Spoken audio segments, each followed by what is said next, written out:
Jungle-like environment just a few hundred yards from the Interstate 35 in Texas. Wow. Imagine the alligators swimming just below this mixed-gender swimming duo.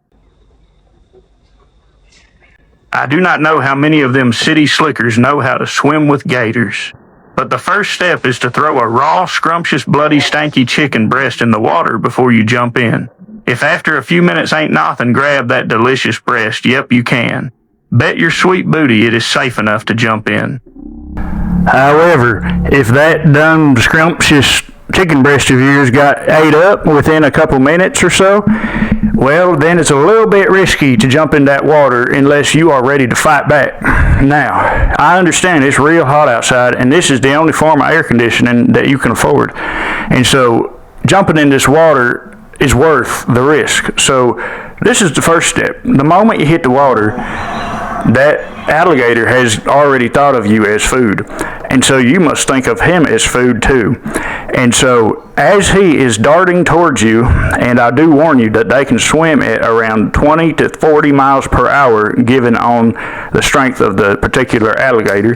But what you got to do is swim right at him as well with no fear whatsoever, because they are very instinctual animals and they understand fear more than anything else, especially in regards to their prey feeling fear. So you got to view him as prey too. And the added bonus to this is if you actually follow through with everything I have told you, you ain't got to spend no money for dinner for the next couple weeks because you got yourself alligator soup for at least 3 months. Anyway, so the alligator, he's going to open his jaws, right? So you got to pump fake him, get back right as he does his first snap. And when he closed that mouth of his, boom, you got to get in a rear naked choke. So what you do is you get that arm around his neck, you flip, boom, you're on the back of that alligator. Now you got to get that real tight and start squeezing and get your bicep up under his throat, right there, that Adam's apple, right? Now, he's going to start squirming, he's going to start squealing. He's going to go real deep and he's going to start thrashing around trying to drown you. Take that deep breath of yours, squeeze tight, and get ready for the ride. Pretend it's a roller coaster, right? And remember, you're saving at least $700 on future dinner expenses. Okay?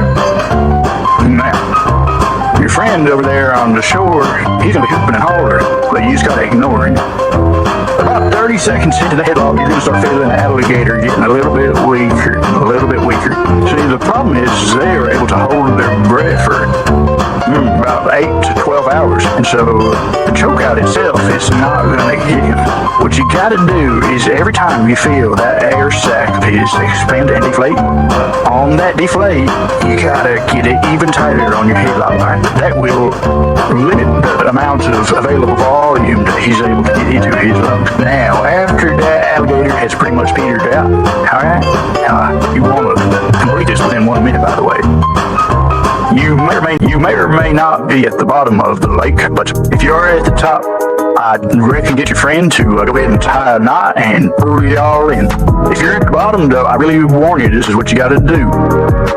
Is you got to get that friend of yours to attach a lead weight to that rope. He's going to throw it out at you. Don't let go of the alligator. You tie that rope around the alligator. Okay, remember, now you're at like 1.5 minutes and no breathing, so it's going to be a little difficult. No smoke, no cigarettes that day neither. But you're going to tie that rope around him. Remember, he's pretty much petered out already, so you don't really got too much to worry about that. And then you're going to let go of the alligator, and you got to swim as fast as you can to the shore.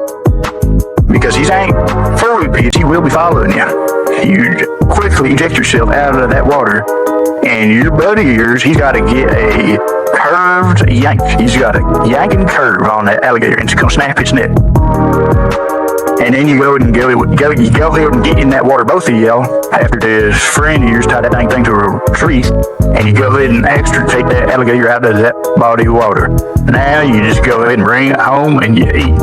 And I done had to save you $700 of future food expenses on there, so, if you want to donate to my fishing channel, go ahead and send me $100 worth of that alligator meat, or $50 donation. I sure do hope that you learned something today, and I hope that you do reduce your dinner costs, and hope I get some donations in the mail. And it has been a pleasure talking to y'all, and goodbye.